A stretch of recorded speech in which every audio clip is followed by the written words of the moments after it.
Hello, everyone. Welcome to Friday's ESPN FC Live. My name is Mark Donaldson, joined by the former five-time Premier League champion and European Cup winner, Stevie Nicol. Stevie, today I want to start talking about the summer transfer window, specifically in the Premier League. Would you say there's been a clear winner for work done and players brought in, or a clear loser for players that have maybe gone, or too many players that have maybe arrived? Let's start with the clear winner. Has there been one for you? No, let's start with the loser. Okay, let's go there.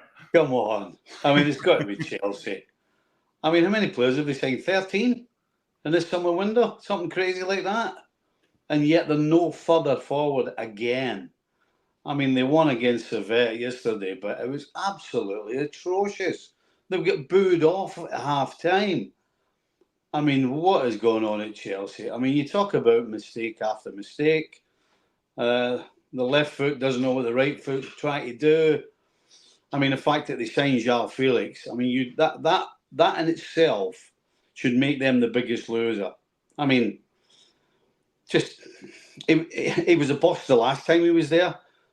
So if you've had a player already and they've been a bust, what makes you decide to go and spend 50 million on top of what the loan fee was as well, by the way, which everybody forgets, and then the incredible wages that he's on, and you re-sign him again? I mean, it's just absolute madness. And yeah, you can look at Neto and say he's been very good. But again, Neto's had a lot of injury problems. So again, they're buying a player and you don't know what you're going to get. In fact, that line really sums Chelsea up. You don't know what you're going to get, other than mistake after mistake. When you've got all that money and you bring all these players in, you would think that you would be inherently strengthening the squad. The problem that they seem to have is not just this summer transfer window, even going back further than Mudryk. But take Mudryk for an example. Could have gone elsewhere. Arsenal wanted him, but Chelsea splashed the cash. Lavia as well. There are plenty of examples of this. What do you think the end product is going to be for Chelsea? Why are they doing this? Because there must be some sort of reason that none of us can figure out right now. But what is the thinking with Chelsea splashing all this cash, getting in all these players, and knowing that the profit and loss and Premier League fair play rules are still, they don't stop affecting Chelsea just because they're doing this? What's going on? Well, I think the one thing that's clear is that they decided that they were going to go for young players, which is not a bad idea. Sign young players, but you can't sign a whole team at once. You know, when you're bringing in any player, generally he should be better than the one that he's going to replace. And if you continue to do that at a very high level, then you'll get continued success. But they've completely ripped up what normal, sensible, smart football people do in terms of what I've just said. And they've gone for, we're just going to buy young. And it'll take them a wee bit, but we'll get there. And then we'll be on top of the tree for the next 10, 20, whatever years, as long as they keep putting money in. I think that's the thought. Unfortunately, theory and practical don't always come together. The theory may seem to them to be a good idea, but practically, it was never going to work, and it's clearly not working. So they're going to have to change the way they think. It doesn't seem like that. So I guess we can look forward, unless you're a Chelsea fan, to just spluttering on for another season at the very least until they come to the senses and get a proper transfer policy in order to have some sort of success. With the likes of Manchester City not really adding that much to their squad, and Liverpool, we'll speak about them shortly. Maybe the winners of the summer transfer window are in Spain, perhaps, because Atletico Madrid have added Conor Gallagher. They've also got in attack Julian Alvarez. Real Madrid have added one of the best players in the world on a free transfer, Kylian Mbappe. But clearly, the more attackers you have, some of them forget to defend, like they did against Mallorca. So one of those two teams, possibly for you, one of the winners of the summer transfer window? I think on the face of it, probably the high-profile winner would be Atletico Madrid and not Real Madrid in Spain.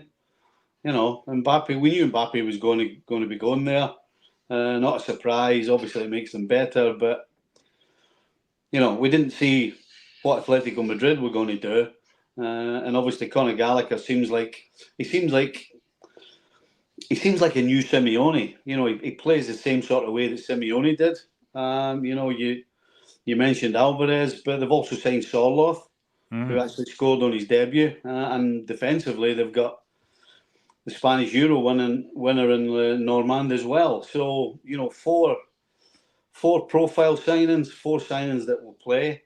So yeah, I guess on the planet we should probably say that Atletico Madrid have won that summer transfer battle.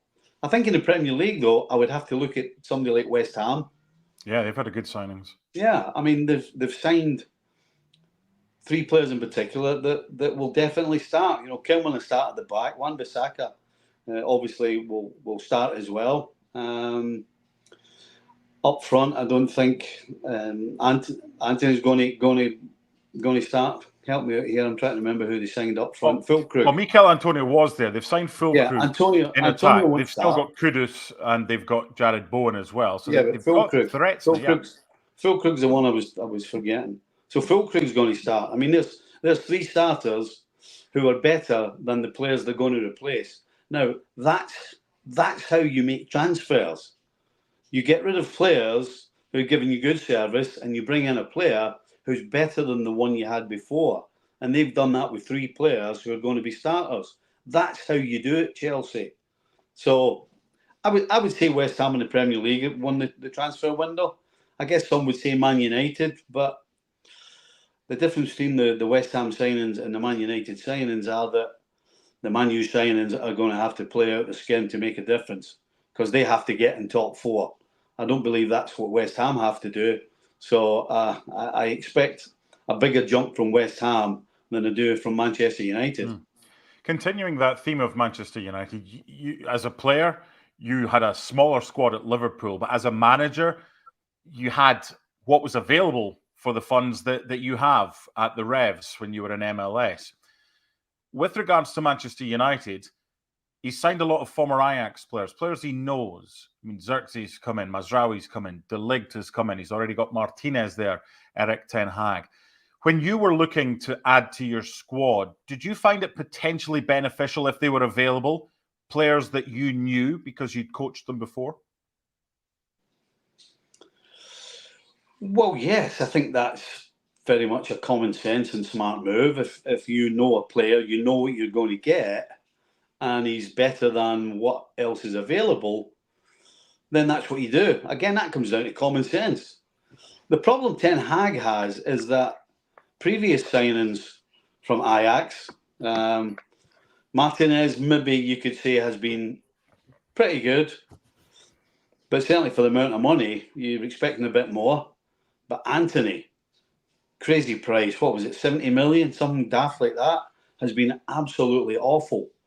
And so when you've already let the manager sign players from previous clubs that he knows and previous players that he knows, you're going to have to be wary. There's no question if you're a Man United fan, you're wary that it's turning into Ajax. And let's be honest, in terms of where the Dutch league is, it's way off the Premier League. But you're asking the players to pretty much, okay, a couple of them have been different places. De Ligt have been at Juventus and Bayern, Mazraoui at Bayern as well. You know, they've been in different places. They're not coming straight from Ajax or from Holland. But still, the difference is huge. And again, the reason they're getting these players is because they haven't been successful where they are. So there's a lot of question marks over the signings that Manchester United have made. Listen, if they all turn out, if they all perform to the capabilities, because there's no question, every one of them has talent. It just so happens that so far none of them have been able to produce that talent they have. And the ones coming in haven't done that at their previous clubs either. So a lot of questions, a lot of potential, but a lot more questions. I want to end the chat about the summer transfer window with your old boys, Liverpool. Now, how That about won't take this? long. Well, but I'm kind of approaching this from a different angle because 3 squad players at best, and Sepp Vandenberg, who's joined Brentford for 20 million, was not even really considered on a matchday squad. Might have been this season with Joel Matip now gone. They've got 20 million from Brentford for Vandenberg. They've got 27.5 million in for Fabio Carvalho, and they got 10 million for Bobby Clark, who's gone to Red Bull Salzburg. That's nearly 60 million pounds that they have brought in with 3 players that probably wouldn't play more than, I don't know, a handful of games for Liverpool. So, is that money to boost the coffers, or is that money that's now available to go and splash out on potentially one big signing, that defensive midfielder? They've been for Oyarzabal, didn't get him. What have you made of their transfer business? Not necessarily who's come in, because that hasn't happened yet. Well, I think the first thing you got to say is, considering what Liverpool have done in the last 6 months in terms of strengthening the scouting staff, the directors of football, all of that side of it, you don't do that unless you're looking to make change in terms of players. But the other way to look at it is the players they want and the players that they think they need, they're having trouble getting them. And that to me is what the problem is right now. They're having trouble getting them. Now, the old saying, do you want to let the money in your pocket burn a hole in it? Do you want to waste it? I don't think so. I think you want to, if you're going to make signings, you as I said, you get players that are better than the ones you have. And so the likes of Zubimendi, who would have been perfect for Liverpool, in the end decided not to take the offer. There's nothing that Liverpool can do about that, but I think it shows that they're going for quality. They're not just going for numbers. They're not just trying to fill a squad out. They want talent, and they want ability in order for them to take a step forward. Arne Slot's coming into a side that finished third in the Premier League. A step forward, realistically, would be second. I don't think, with the squad they have right now, they can win the Premier League. I absolutely think they can be in the top 4. But as I said, between now and the end of this window and maybe the next one, there's no question they're going to be signing players. But the good thing for Liverpool is they have a squad that's capable of beating the majority of the teams in the Premier League, home or away. And that's why I'm confident they'll be in the top 4. But yeah, to compete for the Premier League title, between now and the end of the window, they're going to have to get some players in. But if they don't get any quality, then there's no point in just bringing anybody in. Keep your powder dry. Keep your money available for when the real talent, and talent that's going to make you go that extra step, not to second, but to the top of the tree. So I'm disappointed they haven't spent any money. I'm disappointed they haven't brought any real signings. I'm disappointed there's not a big name. But don't go and spend money on just getting a body. Because right now, Liverpool have got enough bodies. They just need a little bit more talent in a couple of areas in order for them to challenge for the Premier League title. And they never were in for Oyarzabal. It was Zubimendi, as Stevie quite rightly corrected me. Okay, that's the summer transfer window taken care of for now. Still got a week and a bit to go of that one. So, it's about the Bundesliga. The start of the Bundesliga on Friday. Borussia Mönchengladbach at Borussia Park, taking on Bayer Leverkusen. So, when you hear that the bookies have made Bayern pretty convincing favourites, Bayern Munich, given what happened last year and with Vincent Kompany as their new manager, a team that didn't win the title last year, is Bayer Leverkusen the value in this one if you're maybe having a fiver or so on the German Bundesliga before it kicks off? Can you remind me what the odds are? You could nearly have got 5-2, 3-1 on Leverkusen, and Bayern Munich were 6-5 at the start of the season. I just think that's mispriced. I think that's a good bet, 3-1. Right? Absolutely. There's no question that going into this season, Leverkusen are in a better position than Bayern Munich. Yeah, Bayern Munich have made a couple of signings. Paulinho and Elise are good players. But the difference between, in my opinion, the difference between Leverkusen right now and Bayern right now is the mentality. Leverkusen's mentality is that regardless of what happens, whether they play well, play poorly, don't get the breaks, they've got that winning mentality. That if they keep at it, they keep doing what Alonso calls the process. They keep with the process, then it has been proven that it comes out right in the end. Bayern Munich don't have that right now. They don't have a winning mentality. Last year they were pretty average. I hear people talking about, well, in any other year, if they had the points total they had, they would have won it. Well, that's not really any good when you're second. You can come up with all sorts of nonsense when you're second to suit yourself. But the fact is that they might have a lot of points, but they weren't good. They weren't consistent, and even when they were somewhere near their best, they weren't particularly convincing. So there is absolutely no reason why anybody should think that Bayern Munich should be favourites ahead of Bayer Leverkusen.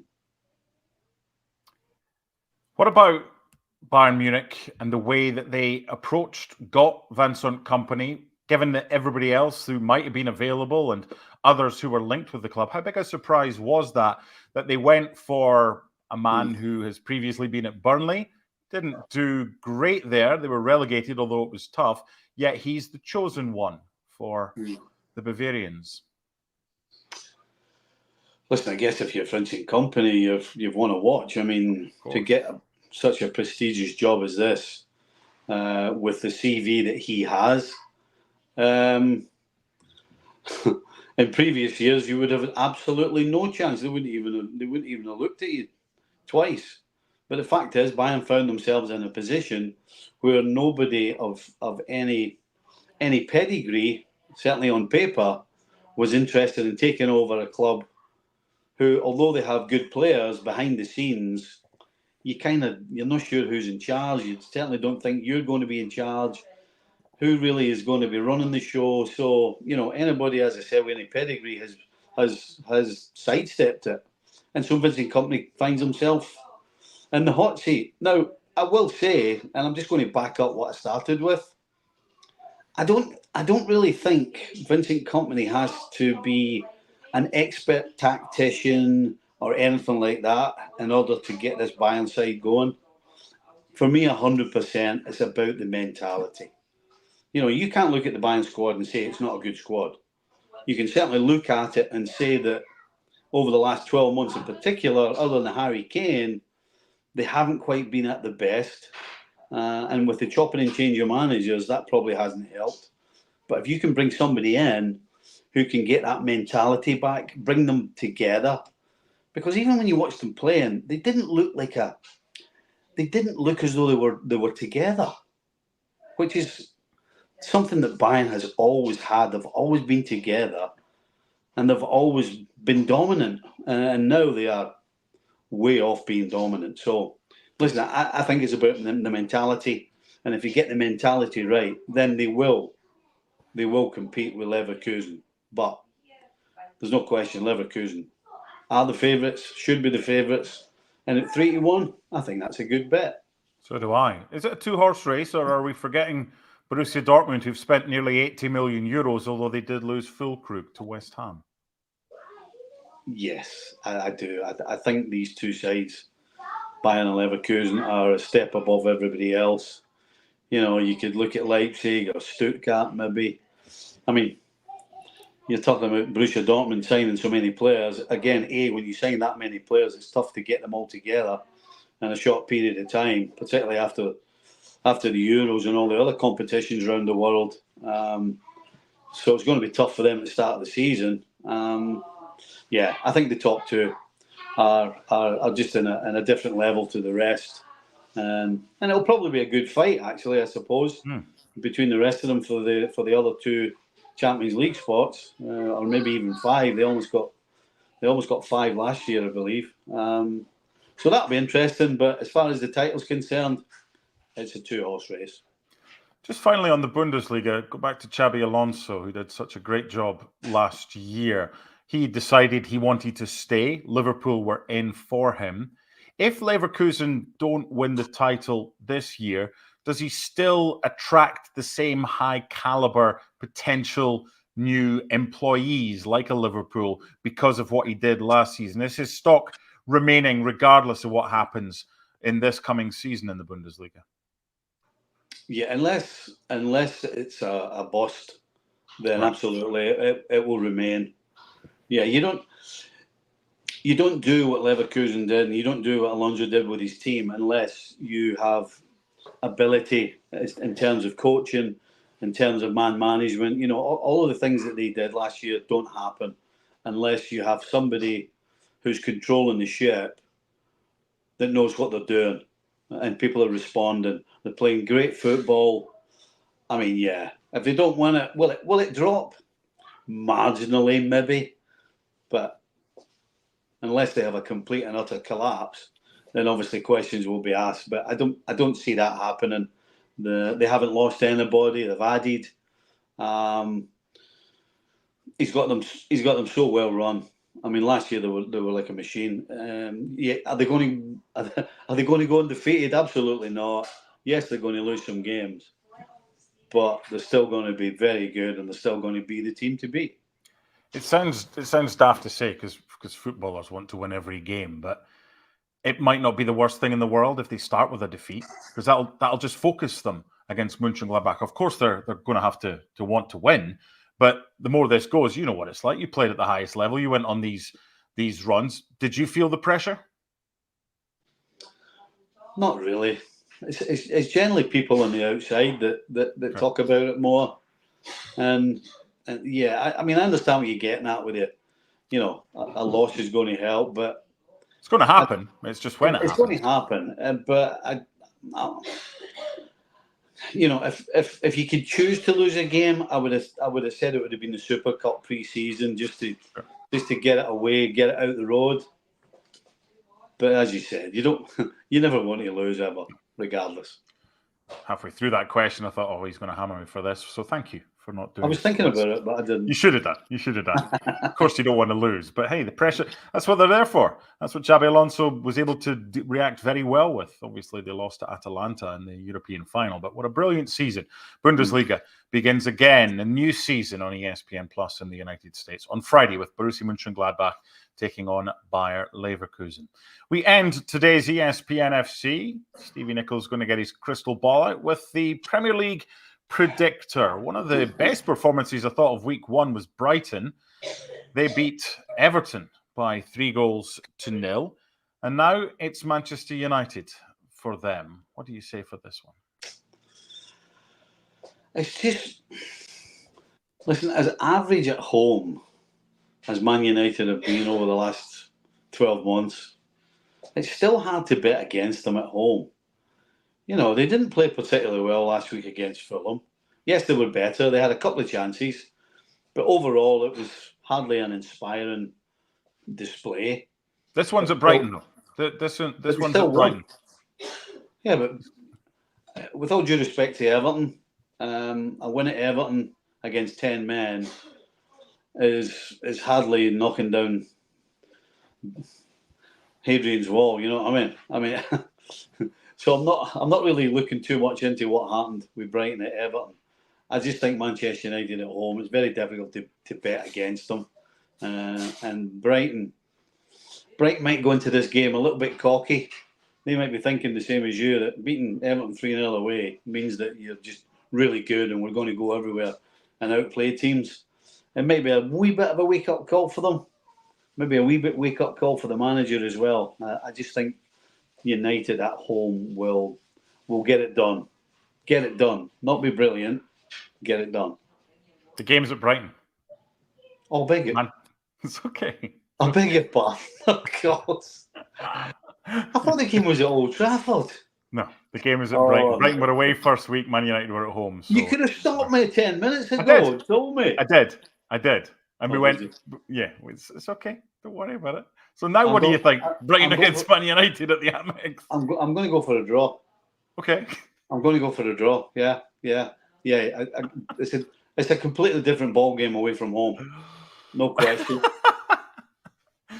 So everything you've just heard everything you've heard in the last 2 minutes, of course, yeah, Man United at home, difficult side to beat. We saw that. But Brighton at home, I mean, Man United have been there before, and they've been on the end of a hammering. So do you know what? I'm going to take Brighton for this one. I'm going to draw. I'm going to draw. I saw what Man United did. Look, Højlund and Xerxes came on, but kind of playing without a striker up until Xerxes came on. They're going to have to solve that. Might play Xerxes from the start, but I like Brighton. I love Minta. He's a brilliant player. Newcastle had to let him go. He and Mitoma's back fit again on the left-hand side. They're just an under-the-radar side that go about their business pretty well. So Brighton win for me. Right. Spurs are at home against... Yes. By the way, you can use this in the reverse fixture. Okay. Yes. Remind the producer to do that. Spurs against Everton. Now, let me set the table for this one. Everton have hardly got any fit defenders. I mean, Branthwaite's out. They've got issues. They had the sending off last week.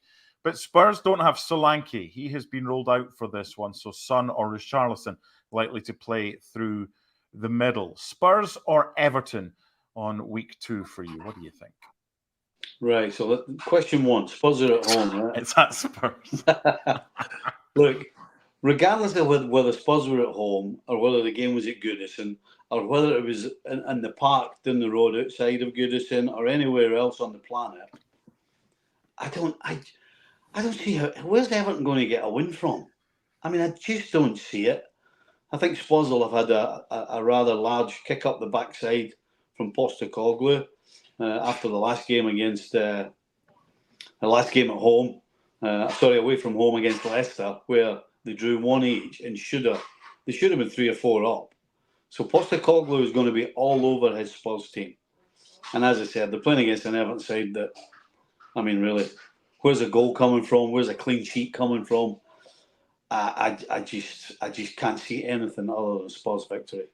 Yeah, keep it simple. Same as you. It could be by 2 or more goals. Fulham too strong for Leicester, do you think, at Craven Cottage?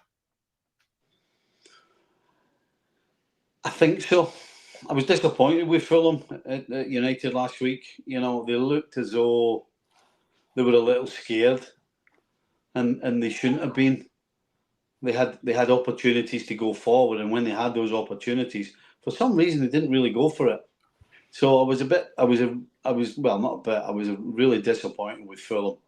However, how Leicester get a point against Spurs is beyond me. I thought for an hour they were absolutely atrocious and looked like a championship team that had just come up. I mean, I was sitting talking to Dan, watching it, talking about relegation already. So I don't see how Leicester get anything from this whatsoever. And then Fulham at home will be better. They'll be more attacking. They'll certainly be up for it. And there'll be too much for Leicester. Yeah, I'm looking forward to seeing Emile Smith-Rowe in that number 10 position, especially playing with Muniz and Anthony Robinson. If you're a fantasy Premier League player, could be one of the ones that you should be looking at. Okay, on Sunday there's a couple of games. We'll get to Villa Arsenal right at the end. But on Sunday there's a couple of games. Wolves taking on Chelsea. What do you reckon for this one? Oh, Wolves. That was quick. You don't have to listen against Chelsea. You don't have to do anything. They'll just implode themselves. Just don't give them anything. Don't do anything stupid. Don't give them anything. Obviously, you try and go forward, but don't leave holes because they're not capable right now of hurting anybody. I mean, I said earlier on the game with Servette was just. I mean, they were awful, and at home against City, I mean, they could still have been playing and would never have scored. So yeah, I mean, Wolves just don't do anything silly. Don't give them anything. Don't give them anything for free because they'll give you stuff for free. The way they try and play out the back. Okay, I guess everybody tries it, but right now they haven't quite mastered it. Let's be kind and just say they haven't mastered it. So yeah, I see a Wolves victory. You have to go back to September 2019 for the last time Chelsea won at Wolves. I'm going to sit on the fence for this one. I think that'll be a draw. And with Stevie, I just don't know where the Chelsea goals are coming from. Maybe they'll prove everybody wrong. What about your boys? Liverpool on Sunday against Brentford at home. What are you expecting? Expecting 3 points. I expect to see the Liverpool that we saw in the second half against Ipswich, particularly at home, where they'll be pushing forward and going at it. You know, Arne Slot looks to me as though he wants to play on the front foot. And certainly at Anfield, with the crowd behind them, they'll be playing on the front foot. So Brentford are going to have one of those days where the goalie's the man of the match and they defend for their lives. Maybe get a break, maybe get a goal. It's going to be one of those. If Brentford get anything from this game, that's how it's going to be. Because I think Liverpool will be certainly out the traps quick. They'll be going at them 100 miles an hour and getting after it. I absolutely expect a Liverpool victory. Yep, makes two of us. And let's end with a good one. It's the late kickoff on Saturday. It's Villa against Arsenal. Who do you like? Had to go against Arsenal. I thought last week, first half in particular, they looked like the Arsenal of the last couple of seasons. Just completely and utterly dominant. Didn't put the game away early enough. Had to wait for Saka to get the second one to kill the game off, but it just looked dominant. I wasn't particularly impressed with Villa against West Ham. But they'll be stuffy. Yes, they're at home. The crowd behind them will mean they'll go forward. But again, I think that helps Arsenal. You know, anybody who's going to have a go at Arsenal better be prepared for what happens on the counter with certainly the pace that they have with Saka and Martinelli and the guile of Odegaard. So I think Arsenal are just going to have too much for Aston Villa. I'm going to agree with you. John McGinn scored the only goal of the game the last time the sides met. I think it was last December, Villa Park. But before that, Arsenal had put 4 past Villa. I just didn't like the way that Villa defended last week against West Ham, and Arsenal have certainly got the players to capitalise. Thank you to Stevie Nicol. If you're going to any of the games this weekend or watching them on ESPN, enjoy them. There's full coverage, of course, of the Bundesliga opening weekend and La Liga games on Friday. And then we'll have full reaction to the Premier League games on Saturday and Sunday right here. We'll see you again soon. Bye for now.